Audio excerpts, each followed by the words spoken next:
Last Monday brought us the Y4S Season 2.3 patch notes, and whilst this patch has already been released to PC on Monday, it will release on console today, June the 24th. As for the gameplay updates that they are talking about in the start of the patch notes, I will not go over those.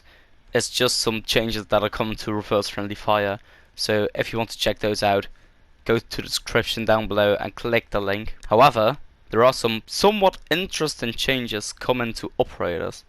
For example, shields are getting a massive nerf. First of all, the hipfire cone is increased, which will make hipfire less accurate, and they have also standardized the hipfire penalization when you have a ballistic shield equipped, and spread has increased for every operator when a shield is equipped. However, Monty, Fuse and Blitz will be most impacted by this change.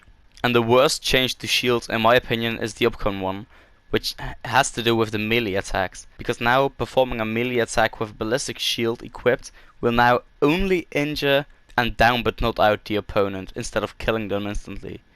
And these new changes for melee attacks again will impact Blitz, Fuse, Monty and Recruit when using ballistic shields. The reason for them to doing this is because ballistic shields have indeed been an important source of frustration for a lot of players, and by reducing the hipfire accuracy they want to reduce chances of shield operators to score headshots too easily without exposing themselves, which I do agree with. However, the decision to change the shield melee attack from lethal to non-lethal has been decided to avoid players rushing towards an operator hoping for a trade, and they now want to reinforce team play and synergy when using these operators. But why I don't like this specific change is if you look at the win delta operators for attackers as of now, you can see that Fuse is underpicked and too weak. That has nothing to do with shield because most people pick him with the AK. However, Blitz is underpicked and too weak. He is really frustrating, but he still is too weak. It does get a bit of the frustration away, but it's not good for the win delta, especially not for Blitz. Yes, he is incredibly frustrating to play against, but I don't think that this is the way to fix things like that.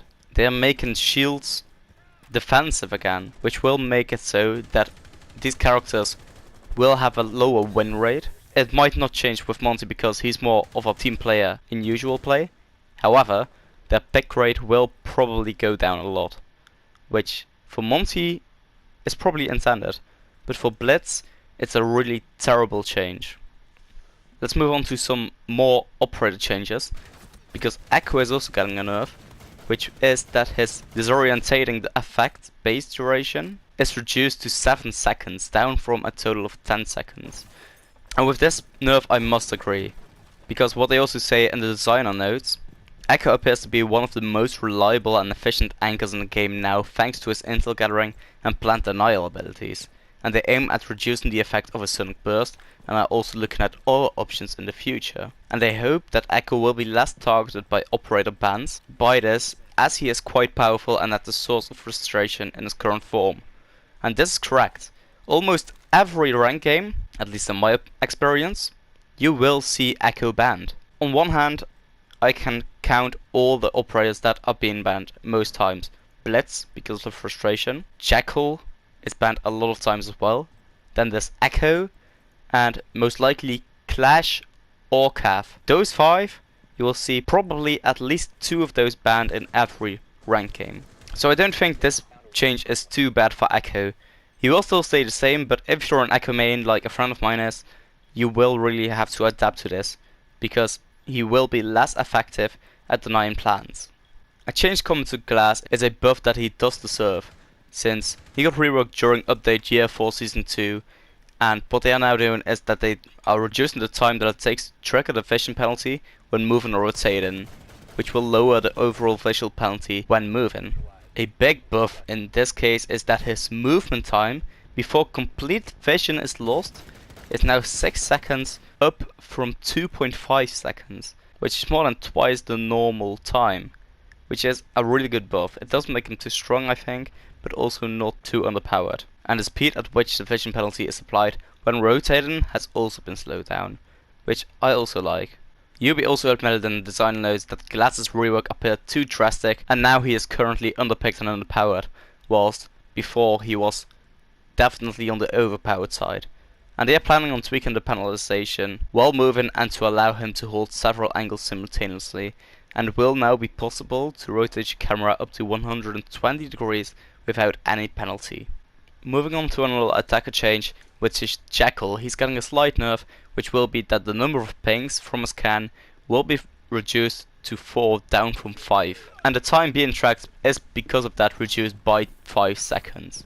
And as they also again say in the design notes, Jekyll found himself in a situation comparable to Lion. Many comments and feedback from the player base deemed his ability slightly unbalanced, and they are aware that he has been identified as one of the most frustrating attackers to play against, and they are starting to explore how they can address the situation without making him irrelevant. Another slight nerf coming to another attacking operator is to Maverick, who now has his Preaching Torch sound as effects modified, and the Preaching Torch sounds will also be easier to hear when Maverick is making a hole close to you, with the argument that since Maverick has been released, the sound generated by his gadget was often said to be too silent, and they have decided to tweak the sound of his blowtorch and recorded an entirely new sample that should be heard more easily by the founders. And they are asking to let us know what we think of it, so make sure to do that. Because I'm playing on console, I can't really look into any of the changes yet, but I know that Coros made a video on testing the new blowtorch sound. Make sure to look into that. I'll leave a link to that video as well in the description down below, so make sure you check it out. And the final change coming to operators is to Nuke, being that Nuke's ability duration is increased to 12 seconds up from 10 seconds, and it has increased the refill timer to 12 seconds as well. So with the longer duration and cooldown, you will now be able to better leverage her ability. And what they say down here is indeed the case. As per the law of equivalent exchange, you can now spend longer being spooky, but also spend longer getting a full refill, so that somewhat balances it out. And the arguments for this change is that they want to increase Nuke's performance and to make it slightly more efficient. Because coming back to the attacker win rate deltas per operator for the pick rate, Nuke is both underpowered and too weak. The only one who has a lower win delta than Nuke is Glass, which now will get changed, so Nuke is most likely going to be again one of the lower operators with one of the lower win deltas. I still find it interesting that we didn't see any changes coming to Warden, because he is massively underpicked and underpowered. The only operator that's underpicked and underpowered more is the Chenka. I mean, even Clash is picked more, even Castle is picked more and has a higher win delta. So I'm expecting changes to Warden coming in next season or in one of the next season patches, because I feel like he really needs it. The patch note finished off by again some bug fixes, nothing again too interesting, so if you want to check those out, click the link in the description down below for the full patch notes. And that's about it for now. As always, I hope to see you in the next video.